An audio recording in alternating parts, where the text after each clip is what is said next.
So let's start class 8 NCERT science from where we leave in previous class. So आइए दोस्तों चालू करते हैं कक्षा 8 एनसीईआरटी, जहाँ पर पिछली क्लास में ख़त्म करा था। फीटस यानी गर्म कहलाता है। अब उसके आगे, when the development of the foetus is complete the mother give birth to the baby. जब गर्म का विकास पूरा हो जाता है तो माँ नवजात शिशु को जन्म देती है। जैसा कि इस फिगर में शो करा है, ये होता है फीटस। यह है फीटस इन द यूट्रस। ये फीटस है और ये है यूट्रस। इसमें सब चीज़ पहचानने में आ गई, इसके हाथ पाँव सर सब चीज़ जो है पहचानने में आ गई, तो उस स्टेज को कहते हैं हम फीटस, गर्भाशय में भ्रूण, foetus in the uterus. Internal fertilization take place in hens also. Internal fertilization मुर्गियों में भी होता है, मुर्गी में भी आंतरिक निषेचन होता है। But do hands give birth babies like human beings and cow. परंतु क्या मनुष्य और गाय की तरह मुर्गी भी बच्चों को जन्म देती है? You know that they do not. आप जानते हैं कि मुर्गी बच्चों को जन्म नहीं देती। Then how are chicks born. तब चूजे कैसे जन्म लेते हैं? आइए पता लगाएं। Let us find out. Soon after fertilization the zygote divides repeatedly and travels down the oviduct. निषेचन के फौरन बाद ही युग्मन लगातार विभाजित होता रहता है और अंडवाहिनी में नीचे की ओर बढ़ता रहता है। फिर उसके बाद जो होता है फर्टिलाइजेशन हो जाता है। फिर उसके बाद जाइगोट जो वो डिवाइड होता रहता है रिपीटली लगातार, और फिर वो नीचे की तरफ ओविडक्ट की तरफ आ जाता है। And travels down the oviduct. As it travel down many protective layer are formed around it. और फिर इसके नीचे बढ़ने के साथ साथ इस पर सुरक्षित परत चढ़ती जाती है। The hard shell that you see in a hen's egg is one such protective layer. मुर्गी के अंडे पर दिखाई देने वाली कठोर कवच भी ऐसे ही सुरक्षित परत है।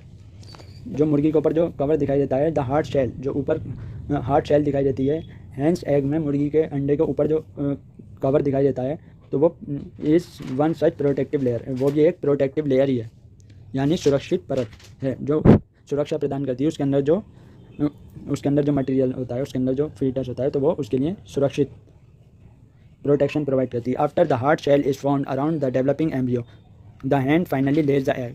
कठोर कवच के पूर्ण रूप से बन जाने के बाद मुर्गी अंडे का निर्मोचन करती है। जब ये हार्ड शेल बन जाती है, उसके बाद is found around the developing embryo, इस एम्ब्रियो के बाहर जब वो हार्ड शेल बन जाती है, फिर उसके बाद जो मुर्गी अंडा दे देती है। मुर्गी के अंडे को चूजा कठोर कवच के पूर्ण रूप से बन जाने के बाद मुर्गी अंडे का निर्मोचन करती है। The embryo takes about 3 weeks to develop into a chick. मुर्गी के अंडे को चूजा बनने में लगभग 3 सप्ताह का समय लगता है, यानी 3 वीक्स, 3 हफ्ते का टाइम लगता है चूजा बनने में। एम्ब्रियो से फिर वो चूजा बनेगा तो उसमें लगभग 3 हफ्ते लगते हैं। You must have seen the hen sitting on the eggs to provide sufficient warm. आपने मुर्गी को उष्मायन के लिए अंडों पर बैठे देखा होगा, या आपने बैठे हुए देखा होगा मुर्गी को अंडे पर कुछ गर्मी प्रदान करने के लिए, गर्मी देने के लिए। Did you know the development of the chick take place inside the egg shell during this period. क्या आप जानते हैं कि अंडे के अंदर चूजे का विकास इस अवधि में ही होता है, इस समय में ही होता है, इस टाइम में ही होता है। After this chick is completely develop it burst open the egg shell.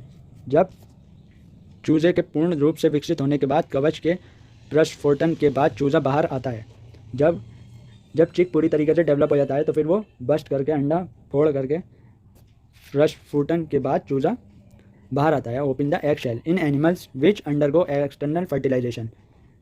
बाह्य निषेचन वाले जंतुओं में भ्रूण का विकास मादा के शरीर के बाहर ही होता है। Which undergo external fertilization development of the embryo take place outside the female body. जो एनिमल्स होते हैं, जो इनका फर्टिलाइजेशन एक्सटर्नल होता है, तो उसका डेवलपमेंट होता है एम्ब्रियो का, वो फीमेल बॉडी के बाहर ही होता है। The embryos continues to grow within their egg covering. भ्रूण अंडावरण के अंदर विकसित होता रहता है।